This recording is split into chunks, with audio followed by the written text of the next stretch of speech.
বানিয়েছি সজনে ফুল আলু বেগুন দিয়ে চচ্চড়ি। দেখতে থাকুন আমার রেসিপিটা আমি কিভাবে বানিয়েছি। আমি এটা গরম ভাতের সঙ্গে পরিবেশন করে দেব, খেতে জাস্ট অসাধারণ লাগবে। যদি আমার এই রেসিপিটা ভালো লেগে থাকে তাহলে আমার চ্যানেলে লাইক, শেয়ার, কমেন্ট ও সাবস্ক্রাইব করে দেওয়ার অনুরোধ রইল। নমস্কার বন্ধুরা, কুকিং অর্পিতাতে আপনাদের সবাইকে স্বাগত জানাই। আশা করি আপনারা সবাই ভালো আছেন। আমি আজকে বানাচ্ছি সজনে ফুলের তরকারি। আমার যদি এই রেসিপিটা আপনাদের ভালো লেগে থাকে তাহলে আমার চ্যানেলে লাইক, শেয়ার, কমেন্ট ও সাবস্ক্রাইব করে দেওয়ার অনুরোধ রইল। আমি নিয়েছি যে সজনে ফুলটা কিন্তু আমি আগে থেকে পরিষ্কার করে বেছে আমি ধুয়ে নিয়েছি। সজনে ফুল বাছার কিছু থাকে না। আর নিয়েছি আমি আলু বেগুন।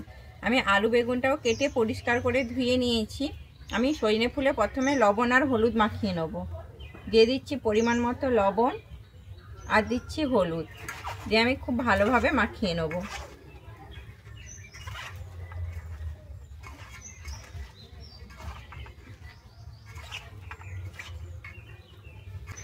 আমি সজনে ফুলে লবণ আর হলুদটা খুব ভালোভাবে মাখিয়ে নিয়েছি। আমি এটাকে এবার রেখে দিচ্ছি 5 মিনিটের জন্য। আমি সজনে ফুলের চচ্চড়িটা আমি দেওয়ার জন্য এখানে আমি মশলা নিয়েছি। আমি এখানে নিয়েছি পোস্ত আর নিয়েছি সর্ষে। আমি এখানে কালো সর্ষে ব্যবহার করছি। আর নিচ্ছি 4টা কাঁচা লঙ্কা।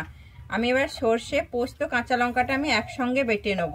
আমি দিয়ে দিচ্ছি অল্প পরিমাণে লবণ, যেহেতু সর্ষে আছে তাই জন্য তেতো যাতে না হয় তাই জন্য আমি লবণটা দিয়েই বেটে। আমি উনুনে কড়া বসিয়ে দিয়েছি। আমি কড়াইতে সর্ষের তেল দিয়েছি। আমি রান্নাটা কিন্তু সর্ষের তেলে করব। আমি প্রথমে এখানে নিয়েছি বড়ি। আমি এখানে 3টা বড়ি নিয়েছি। আমি বড়িটা ভেজে নেব। আমার বড়িটা ভাজা হয়ে গেছে। আমি বড়িটা এবারে তুলে নেব।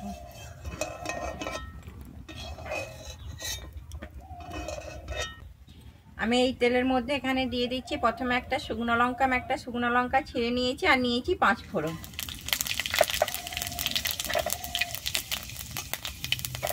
আমার শুকনো লঙ্কার 5 ফোড়নটা ভাজা হয়ে গেছে। আমি একটা পেঁয়াজ নিয়েছি, পেঁয়াজটা দিয়ে দিচ্ছি।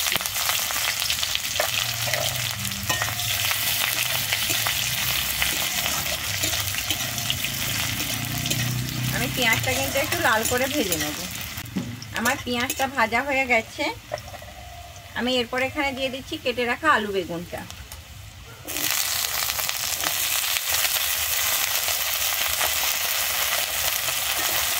কেটে রাখা আলু বেগুনটা আমি কিন্তু দিয়ে ভালোভাবে মিশিয়ে নিচ্ছি।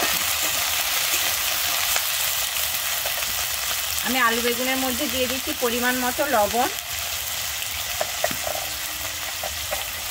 আর দিচ্ছি হলুদ। আমি লবণ আর হলুদটা দিয়ে আবারও খুব ভালোভাবে এখানে মিশিয়ে নেব।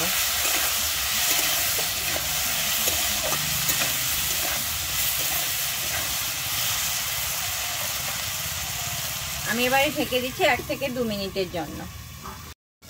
আমার 2 মিনিট হয়ে গেছে। আমি ঢাকনাটা খুলে দেখছি। আলু বেগুনটা কিন্তু এখানে খুব ভালোভাবে আবারও নেড়ে নেব। আমার আলু আর বেগুনটা কিন্তু একটু ভাজা ভাজা হয়ে এসছে। আমি তারপরে দিয়ে দিচ্ছি সজনে ফুলটা। আমি সজনে ফুলের মধ্যে লবণ আর হলুদটা মাখিয়ে রেখেছিলাম। আমি সজনে ফুলটা কিন্তু এরকম হাত দিয়ে একটু চেপে চেপে দেবো।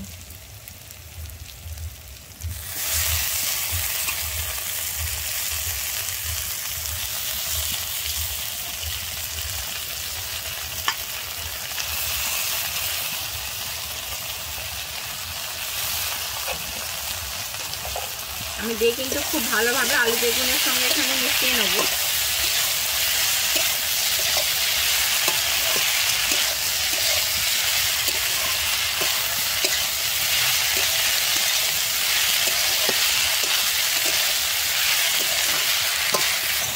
আমি সজনে ফুলটা কিন্তু আলু বেগুনের সঙ্গে খুব ভালোভাবে মিশিয়ে নিয়েছি। আমি কিন্তু এখানে আবারও ঢেকে দিচ্ছি 1 মিনিটের জন্য। আমার 1 মিনিট হয়ে গেছে। আমি ঢাকনাটা খুলে দেখছি। আমি সজনে ফুলটা কিন্তু আবারও একবার ভালোভাবে নেড়ে নেব।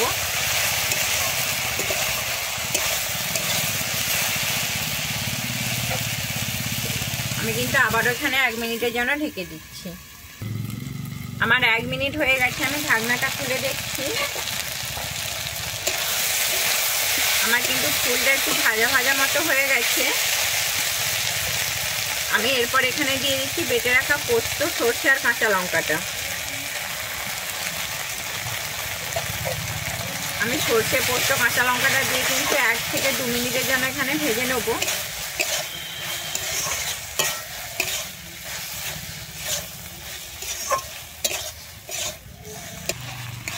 আমি কিন্তু মশলাটা এখানে 1-2 মিনিটের জন্য এখানে কষিয়ে নিয়েছি। আমি এরপর একটু বাটি ধুয়ে জল দিয়ে দিচ্ছি।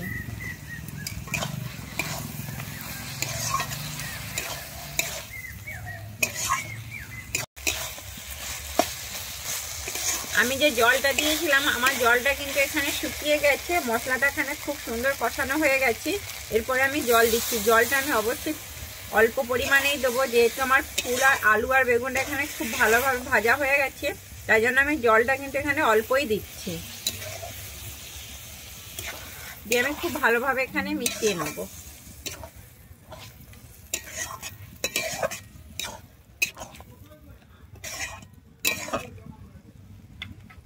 আমি এখানে এরপরে দিয়ে দিচ্ছি ভেজে রাখা বড়িটা কিন্তু আমি দিয়ে গুঁড়িয়ে নিয়েছি। বড়িটা দিয়ে আমি খুব ভালোভাবে আবারও মিশিয়ে নেব।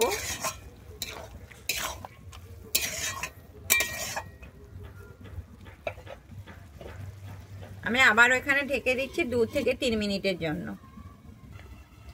আমার 3 মিনিট হয়ে গেছে, আমি ঢাকনাটা খুলে দেখছি।